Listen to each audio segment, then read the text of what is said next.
This is the fifth and final lesson in Sonny Govin's Introduction to Recording, and in this lesson we're going to talk about summing and bussing.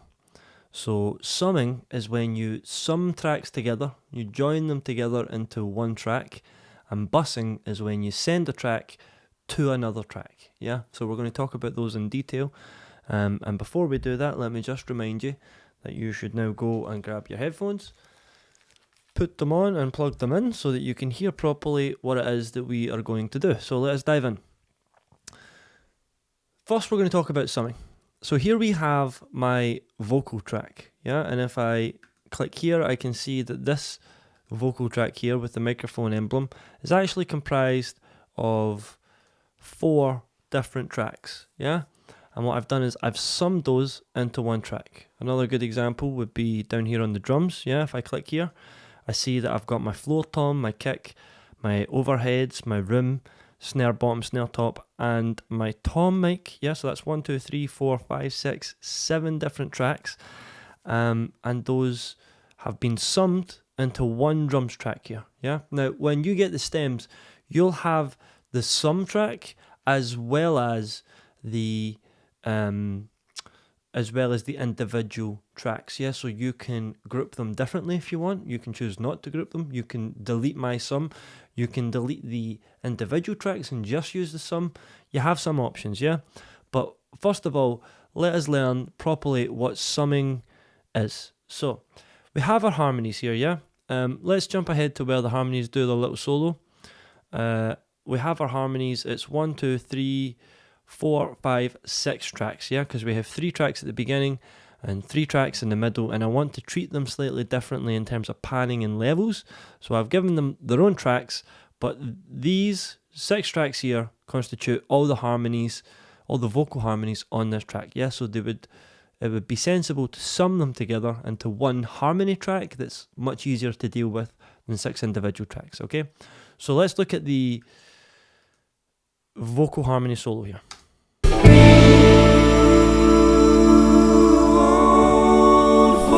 One day I met a new kind of angel. Okay, so that's fine. It sounds fine. What we want to do is join them together into one track. Okay, so what I've done is I've clicked the first one, I've held shift, and now I'm clicking the last one. That selects all 6 of them at the same time, and I can control click on the track and come down here to where it says create track stack. Now I've been doing it long enough I actually remember the shortcut, which is what I tend to use, and when this option comes up, instead of folder stack we want summing stack. Yeah, we want to sum them into one track, so we're going to choose a summing stack.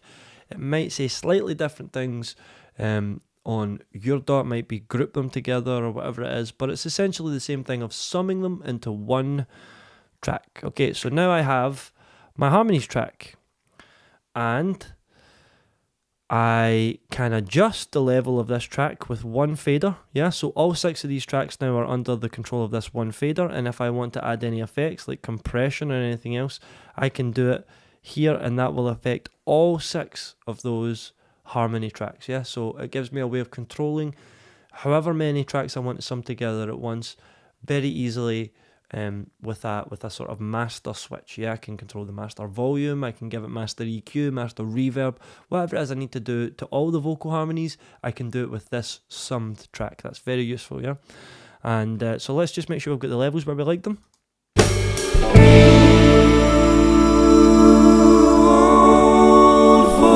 One day I met. So I want them a little bit louder there, but does that make these harmonies at the start too quiet? Let's find out. When I wake up, the sun isn't shining. Stare at the. So those might be a touch loud, those ones at the start. I mean, maybe not. I'll go back and check this later. But if I did want to turn those down, but leave these ones turned up, I could go in here and just grab these 3 and turn them up a little bit like that. Or I could have turned these ones down without having to actually affect the master switch. So if I was to put the master switch at 0, which is something that I recommend because it gives you most scope to work with, and then you can go into the group and adjust things there if you need to. Once you've got things within the group sitting nice, then you have the master switch to make any final adjustments. That's generally how I would do it, but you can choose to sum things in your own way.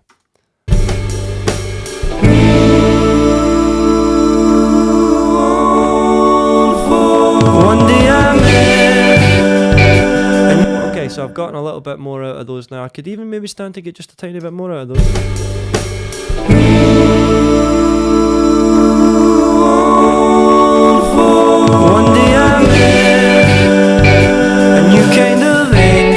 So I can't have them too loud because I don't want them to overpower the main vocal when they come on. It's nice to have them as a feature, but because the main vocal comes back in on top of them, they have to be quiet enough that that will still take command. So let's just double check that.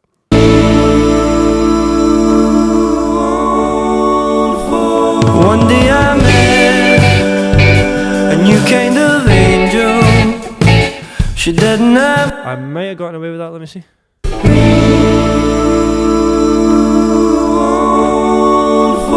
One day I met... Okay, I'm happy with that. Let's check the levels at the start. Shining, shining. Stare at the ceiling, cracks, and wonder what they mean. What does it mean? Okay, I'm happy. And now if I want to make any adjustments between those two, if I decide I do want more harmonies or less harmonies, I can adjust it here with the master level fader. Worth saying as well that I can bus every track, every harmony track from this summed channel, and that's what we're going to talk about now. So bus 7, okay. We can see that I already have bus 7 here activated on this track. What is bus 7? Well, if we look along our buses here, bus 2, bus 1, bus 3, we get to bus 7. Yeah, bus 7 is this track. It's called vocal pad verb, and it will be bounced down. You'll have it as a solid track. I know there's nothing here, but on your stems, that will exist as a track. What it is the Abbey Road reverb that we were talking about in the reverb video, and I'm sending all of those harmonies into that reverb. Yeah, it's the same reverb that I'm using for the saxophone, and I'm also using it for the vocal. So that's a way that I can add reverb to everything. Let's say, for example, I wanted to add something a little bit crazy. Just for example, if I wanted to add maybe delay to the harmonies. Okay, so I'm going to come down here. I'm going to pick a bus that I'm not using. In this case, I'll pick bus 10 because it's not being used. And now I can see that I've created bus 10. Yeah, here is bus 10. It doesn't exist yet.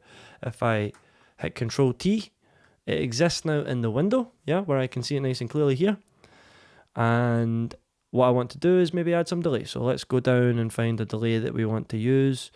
I mean, there are lots of choices, obviously, with this kind of thing, but I think I'll go with my preferred delay. I'm not expecting to use this, I should tell you, but it'll give you an idea of just how you can create some interesting sounds. So if I just quickly came on here and took this preset, spread them vocals, and then I send the track, yeah, so this here is adjusting how much it's sent. This at the minute is not being sent, so if I was to play it, the thoughts that come rushing back, nothing is being sent to the bus, yeah, nothing's arriving here in the bus. If I turn up the send, now it's going to arrive in the bus. Trying to save me, I haven't lost. Okay, and now I've gotten a delay channel here with my vocals, yeah, so here are the vocals with their delay on them. Let's have a listen. When I wake up, sun isn't shining. I actually don't hear it. It sounds a little bit Beatlesy or something.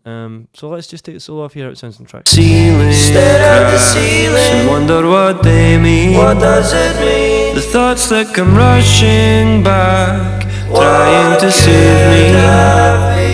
I haven't lost. Now, this delay track will not be in the stems, yeah? So if you decide you want to try and add some delay, then go and pick a delay and decide what you want to put it on. Yeah, I would recommend summing the harmonies together so that you can send all the harmonies at the one time via a bus. Yeah, and that's the principle of busing.